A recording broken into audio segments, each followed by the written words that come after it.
Hello viewers, welcome to shortcut দাদা channel. আজকে আমরা আপনাদের সাথে কথা বলবো পাওয়ার পয়েন্টের বেসিক নিয়ে। যে আসলে পাওয়ার পয়েন্টের কোনো কিছুই জানে না, সে আজকের এই ভিডিওটা দেখে, তাহলে অ্যাটলিস্ট সে পাওয়ার পয়েন্টের বেসিক বা পাওয়ার পয়েন্ট একটা বেসিকভাবে তৈরি করে সেটা প্রেজেন্ট করতে পারবে। তো চলুন দেখে নেই আজকের প্রেজেন্টেশনটি। তো আপনি সিম্পলি আপনার ল্যাপটপের বা ডেস্কটপের যেখানেই যান, এখানে একটা সার্চ বাটন থাকবে, সেখানে সিম্পলি জাস্ট আপনি যদি এখানে লিখেন পাওয়ার পয়েন্ট এবং আপনার ল্যাপটপ বা ডেস্কটপে যদি পাওয়ার পয়েন্ট ইনস্টল করা থাকে, বাই ডিফল্ট এটা ইনস্টল করাই থাকে। তো আপনি এটা সার্চ করার পর জাস্ট পাওয়ার পয়েন্ট লেখার পর কিবোর্ডের এন্টার বাটনে ক্লিক করলেই আপনার পাওয়ার পয়েন্টটা ওপেন হয়ে যাবে এবং তারপর এরকম একটা ডায়লগ পেজ আসবে। তারপর আপনি সিম্পলি যে একটা ব্ল্যাঙ্ক প্রেজেন্টেশনটা আমরা ক্লিক করবো। আমরা এগুলো হচ্ছে টেমপ্লেট, অন্যান্য টেমপ্লেট। আপনি যদি কোনো টেমপ্লেট নিয়ে কাজ করতে চান স্পেসিফিকলি, সেটা আপনার ব্যাপার, বাট নর্মালি হচ্ছে আমরা একটা ব্ল্যাঙ্ক প্রেজেন্টেশন ক্লিক করব এবং ক্লিক করে এরকম যখন একটা আসবে সেটাকে আমরা কাস্টমাইজ করে আর কি আমাদের মতো করে আমরা প্রেজেন্টেশন বানাবো। তো ব্যাপারটা হচ্ছে যে ওখানে ক্লিক করার পর আপনি এরকম একটা প্রেজেন্টেশন বাই ডিফল্ট পেয়ে যাবেন। এগুলো হচ্ছে এই টেমপ্লেট। এখন টেমপ্লেট যদি আপনি চেঞ্জ করতে চান, সেখানে চাইলে আপনি এখানে যে নিউ স্লাইড অপশনটা আছে, এখানে ক্লিক করলে অনেকগুলো থিম চলে আসবে, টেমপ্লেটগুলো চলে আসবে। আমি বর্তমানে এই টেমপ্লেটটা নিয়ে আছি। আপনি যদি এটার পরিবর্তে এটা নিতে চান তাহলে এটা চলে আসবে। আবার যদি আমি না ঠিক আছে আমি এটা নিতে চাই, তাহলে এরকম একটা স্লাইড কিন্তু চলে আসবে, মানে টেমপ্লেট চলে আসবে। তো এভাবে চাইলে আপনি আপনার মতো করে আপনি টেমপ্লেটটা সেট করতে পারেন। আবার যদি মনে করেন যে আমি এই টেমপ্লেটের উপরেই কাজ করতে চাই, তো সিম্পলি জাস্ট উপরের দিকে যে এই বাটনটা আছে নিউ স্লাইড অপশনটা, সেখানে আপনি ক্লিক করলেই আপনার পরবর্তী সেম টেমপ্লেট চলে আসবে। এভাবে আপনি ক্লিক করলেই সেম টেমপ্লেটগুলো আপনি কিন্তু পেয়ে যাবেন।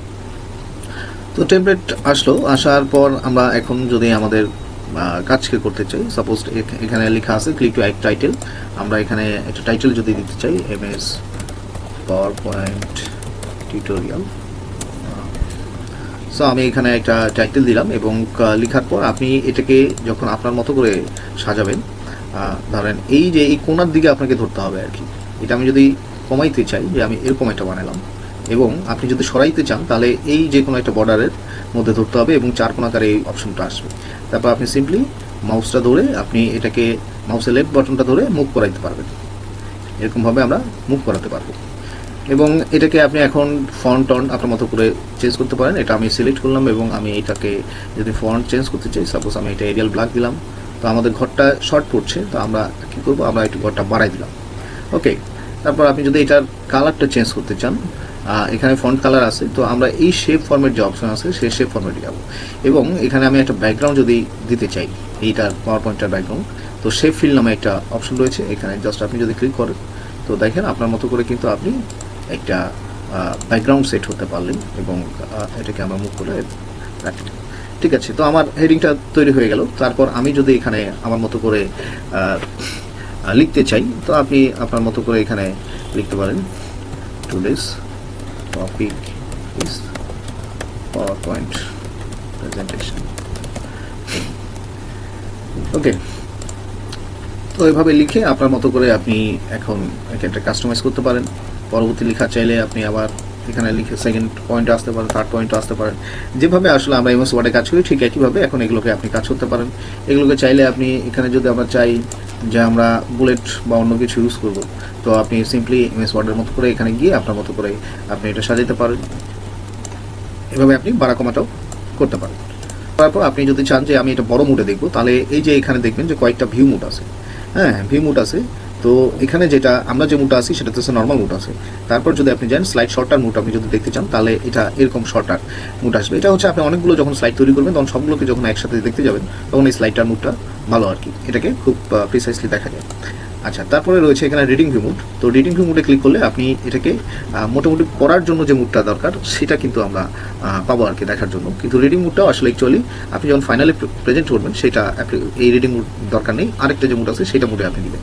তো এই অবস্থায় চলে আসলে আপনি জাস্ট আপনার ল্যাপটপ বা কিবোর্ডের যে আছে সেটার এসকেপ বাটনটা চাপ দিলে আপনি আবার আগের মুডে চলে আসতে পারেন।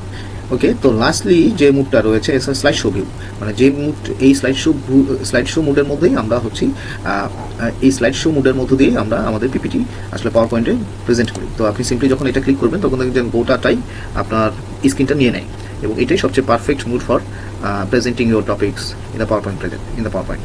সো আবার যদি আপনি এটা ব্যাক করতে চান, তো আপনি সিম্পলি এএসসি বাটনে চাপ দিলে আপনার ব্যাকে চলে আসবেন। তো মোটামুটি এভাবেই যদি আপনি এখন নিউ স্লাইড তৈরি করেন এবং আপনার টাইটেল দেন এবং আপনার মতো করে জিনিস বসান, তাহলে কিন্তু চলে আসবে। আচ্ছা, আরেকটা জিনিস যেটা আসলে দেখানো দরকার, তো এখানে দেখেন যে এখানে আপনার বাই ডিফল্ট এখানে অনেকগুলো অপশন রয়েছে আর কি, যেগুলোর মধ্যে আমরা আমাদের এই পাওয়ার পয়েন্টের মধ্যে ইনসার্ট করতে পারি কোনো কিছু। তা প্রথম যে অপশনটা রয়েছে এখানে হচ্ছে পিকচার্স, অর্থাৎ আপনি যদি কোনো ছবি অ্যাড করতে চান ফ্রম ডিভাইস, আপনার ডিভাইস থেকে, তারপর সার্চ অন ওয়েব অথবা আইকন কোনো বসাতে চান, তাহলে আপনি এখানে অ্যাড করতে পারেন। তারপর রয়েছে আপনার স্মার্ট গ্রাফ, অর্থাৎ এই যে গ্রাফের যে অপশনগুলো সেগুলো আমরা ওখান থেকে পেতে পারি, এবং ক্লিক করলে এখানে সিম্পলি কিন্তু গ্রাফ চলে আসে। তারপর রয়েছে আসলে 3D মডেলস। এটা 3D মডেলসটা হচ্ছে, এটা আসলে নর্মালি লাগে না আর কি, কারণ 3D মডেলে গিয়ে আমরা কাজ করি না, এটা অনলাইনের সাথে যুক্ত আর কি, আপনার নেট কানেকশনের সাথে যুক্ত করে এটাকে প্রেজেন্ট করতে হয়, এবং এটা কি বলবো, এটা আরও হাই গ্রাফিক আর কি। মানে এই গ্রাফিকগুলো যদি আপনি অ্যাড করতে চান, 3D মডেল কোনো কিছু যদি ওখানে অ্যাড করতে চান, তাহলে ওইটা আপনার চলে আসবে ওখানে। সাপোজ আমি যদি এটাকে অ্যাড করতে চাই, শেপ স্পেসটাকে ইনসার্ট করতে চাই, তো এখানে ইনসার্টিং দ্য 3D মডেল, এটা কিছুক্ষণ পর আসলে এটা ইনসার্ট হয়ে যাবে ওরকম একটা মডেল। তো এগুলো লাগে না, কারণ এগুলো দিলে প্রেজেন্টেশন ভারী হয়ে যাবে, মানে প্রেজেন্ট করতে আরও অনেক কঠিন হয়ে যাবে। যাই হোক, তারপর হচ্ছে ভিডিও। এটা চাইলে আপনি এখানে ভিডিও অ্যাড করতে পারেন, এখানে ক্লিক করলে আপনাকে আপনার পিসিতে নিয়ে যাবে, সেখান থেকে আপনি চাইলে এখানে সেলফ ভিডিও অ্যাড করতে পারেন। তারপর কোনো টেবিল যদি ইনসার্ট করতে চান, তাহলে যে এখানে দেখেন যে নাম্বার অফ কলামস এবং রোস দেয়াই আছে অটোমেটিকলি বাই ডিফল্ট, এবং আমি যদি এখানে ক্লিক করি তাহলে একটা টেবিল আমার সামনে চলে আসবে।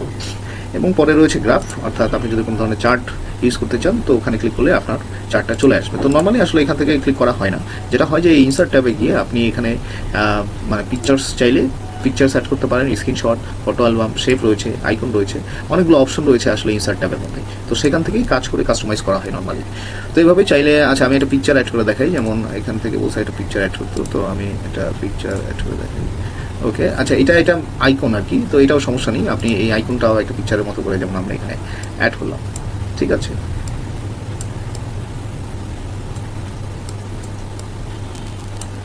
ওকে নাইস, কিন্তু আমার শেপটা কিন্তু চলে গেল, তাই না? আমি যেখানে লিখতাম সেই শেপটা কিন্তু চলে গেল। আচ্ছা, এটা অনেকেই মানে খুব ইজি ব্যাপার, একটা অনেকেই ভয় পেয়ে যায়, তো ভয় পাওয়ার কারণে এই শেপ চলে গেলে আপনি জাস্ট ধরেন এখানে কোনো কিছু লিখলেন এবং এটাকে জাস্ট কপি করলেন, কপি করে আপনার এখানেই জাস্ট আপনি কার্সরটা রেখে কন্ট্রোল ভি দিয়ে পেস্ট করে দিবেন, তাহলে কিন্তু আপনার অটোমেটিকলি আরেকটা শেপ চলে আসবে। এখন এই শেপটার মধ্যে আপনি আপনার মতো করে লিখলেন আর কি, আইকন মেন, হ্যাঁ। এবং এটাকে ধরে আপনি যদি কালার চেঞ্জ করতে চান, ফন্ট কালার, ওকে আমি রেড দিলাম এবং এটাকে বড় করলাম, অনেক বড় করবো, জাস্ট ফন্ট সাইজটা বাড়াই দিলেন, এটাকে চাইলে বাড়াই দিলেন, কোনাগুলো ধরে ধরে আপনি এই জিনিসটাকে কাস্টমাইজ করলেন আর কি, ঠিক আছে। আচ্ছা, একটু ফন্টটা কমাই দিই, সিলেক্ট ফন্ট কমাই দিলাম,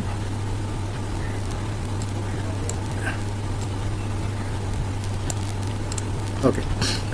তো এভাবে চাইলে আপনি আপনার পাওয়ার পয়েন্টকে দেখাতে পারেন, ছবি, পিকচার অ্যাড করতে পারেন এবং অন্যান্য আনুষঙ্গিক কাজগুলো করতে পারেন। এবং সিম্পলি যদি আমরা দেখি, তো স্লাইড শো ভিউটা যেটা পিপিটি ভিউ আসবে সেটা হবে এরকম, এবং আগেরটা যদি দেখি আমরা, তাহলে এটা হচ্ছে ফার্স্ট স্লাইড এবং এটা হচ্ছে সেকেন্ড স্লাইড। তো থ্যাংক ইউ ভিউয়ার্স, আমি জাস্ট আপনাদেরকে খুবই বেসিক একটা ধারণা পাওয়ার পয়েন্ট প্রেজেন্টেশন দিলাম। আই হোপ যে আপনি এটা দেখার পর একটু বাসা প্র্যাকটিস করলে আপনি আপনার মতো করে এই পাওয়ার পয়েন্ট তৈরি করতে পারবেন। আমি আমার নেক্সট ভিডিওতে পাওয়ার পয়েন্টের অন্যান্য জিনিসগুলো দেখানোর চেষ্টা করব। আর অবশ্যই শর্টকাট দাদা চ্যানেলের সাথেই থাকবেন, লাইক, কমেন্ট, সাবস্ক্রাইব করে আপনাদের অনুভূতি জানাবেন, আমার আরও বেশি বেশি করে কীভাবে আমি ইমপ্রুভমেন্ট করতে পারি এবং অন্যদেরকে আমার আইডিয়াসগুলো, স্কিলগুলো শেয়ার করতে পারি। Thank you.